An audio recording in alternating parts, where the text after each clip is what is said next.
चलिए बच्चों, तो जैसे कि पिछली क्लास में मैंने इस टॉपिक से रिलेटेड बताया था रिलेशन फंक्शन, जो कि रिलेशन फंक्शन हमारा टॉपिक चल रहा है।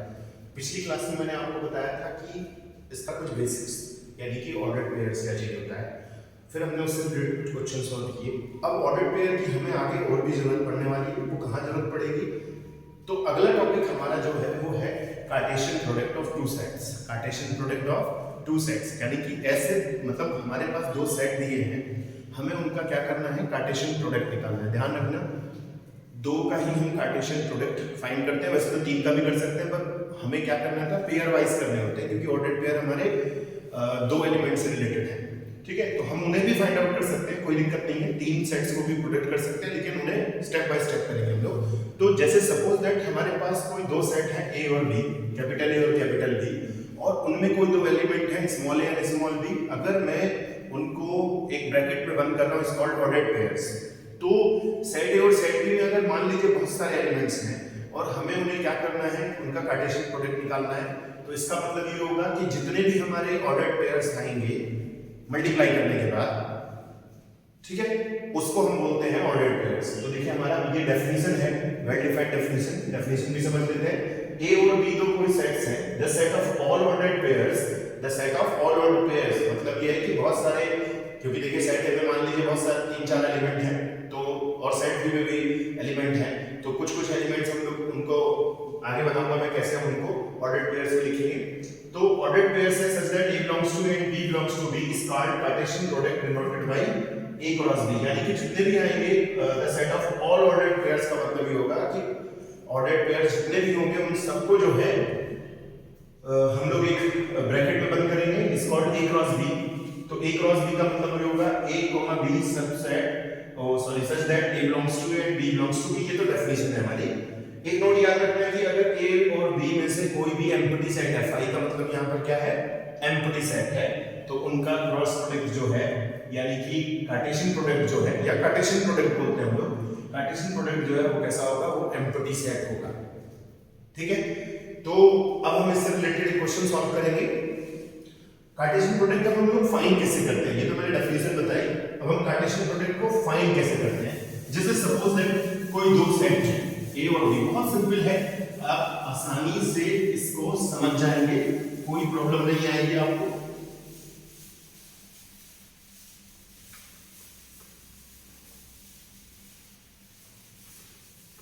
कोई भी प्रॉब्लम नहीं आएगी। जैसे कि सपोज दैट कोई एक सेट है मेरा ए 1 और 2 एंड बी कोई एक सेट है जैसे कि 3 और 4। ठीक है, हमसे पूछ रहा है कि a cross b find out कीजिए। फाइंड a क्रॉस b, बहुत इजी है, कोई दिक्कत नहीं है।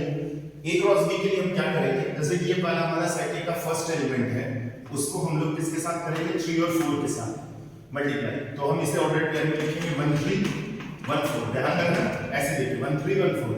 अब इसका जो सेकंड एलिमेंट है 2, ये हम लोग एक तरीके से रफली कर रहे हैं 3 4, तो ये हो जाएगा 2 3 एंड 2 4। Is it clear? तो अब मैं इसे सारों को एक साथ अगर लिख दूं मैं, तो ये आ जाएगा मेरा 1 3 1 4 2 3 2 4।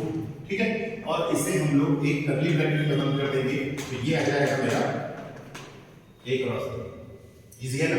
हमने क्या किया, जो सेट a का फर्स्ट एलिमेंट है 1, उसको 3 और 4 के साथ ऑर्डर्ड पेयर में लिखना है हमें, इसी को कार्टेशियन प्रोडक्ट बोलते हैं हम लोग। तो 1 3 1 4 सेकंड एलिमेंट देखिए सेट ए का 2 3 2 4। फिर हमने जो है ये रफली वर्क है हमारा, डायरेक्टली आप कर सकते हैं कैसे, 1 3 1 4 फिर 2 3 2 4 डायरेक्टली लिख देंगे, तो ये मेरा आ जाएगा a क्रॉस b। आसान है ना एकदम, a क्रॉस b निकालना। इसी तरीके से अगर हमसे पूछा जाए कि b क्रॉस a निकालिए, यानी कि a क्रॉस b जैसे हमने निकाला, ऐसे b क्रॉस a अगर हमसे पूछा जाए तो क्या करेंगे, वो भी बहुत आसान है। b क्रॉस a देखिए कैसे करेंगे हम लोग, उल्टा करेंगे हम लोग। हमें क्या करना है, अब हम फाइंड करते हैं b cross a। Find b cross a, तो हम क्या करेंगे, जो b के एलिमेंट है 3, वो सेट a के एलिमेंट के साथ ऑर्डर्ड पेयर्स में लिखेंगे, तो 3 1 3 2। क्लियर? अब हम क्या करेंगे, 4 को इसके साथ करेंगे सेकंड एलिमेंट के साथ, 2 and 4, तो 4 2 and 4 4। इसके बाद हमने क्या किया, A cross B, sorry B cross A cross B तो ऑलरेडी हम फाइंड आउट कर चुके हैं, तो B क्रॉस A, बताइए क्या होगा आंसर, 3 1 3 2 4 2 4 4। ठीक है, तो सॉरी हमने क्या कहा है, सेट ए में, सेट बी में हमने थोड़ी सी मिस्टेक कर दी है। देखिए सेट ए है हमारा किसके साथ, 3 1 और 3 2 के साथ, और सेट बी जो 4 है हमारा वो 1 और 2 है, सॉरी यहाँ पर 1 और 2, तो यहाँ 1 और 2 लिखना है हमको, तो ये आ जाएगा मेरा कितना, बताइए आंसर, 4 1 एंड 4 2। ठीक है, तो अब हम इसे क्या करेंगे, बी क्रॉस ए लिखने के लिए क्या करेंगे, बी क्रॉस ए के लिए ये आ जाएगा, देखिए 3 1 3 2 4 1 एंड 4 2, और हमारा ये बी क्रॉस ए आ गया। ठीक है, तो देखिए बहुत आसान है, 3 1 3 2 फिर 4 1 4 2, इस तरीके से हमारा बी क्रॉस ए आ जाएगा। अब आपने एक चीज देखी कि मैंने बताया आपको कि यहाँ a क्रॉस b जो है वो b क्रॉस a के इक्वल नहीं है, क्योंकि एलिमेंट्स उल्टे लिखे हुए हैं। ऑर्डर पेयर जो है 3 2 को 2 3 नहीं लिख सकते, ऑर्डर पेयर चेंज हो जाते हैं, यानी कि उनका प्लेस चेंज हो जाता है। ठीक है, तो इक्वलिटी नहीं बन पाती, इसलिए a क्रॉस b और b क्रॉस a यहाँ पर आपस में इक्वल नहीं है। आप एक चीज और देखेंगे कि जैसे b क्रॉस a है मेरा, इसका फर्स्ट एलिमेंट देखिए किससे बिलोंग करता है, सेट b से, और इसका सेकंड एलिमेंट किससे बिलोंग करता है, सेट ए से। तो क्रॉस प्रोडक्ट का मतलब ये होता है कि ordered pairs, all of ordered pairs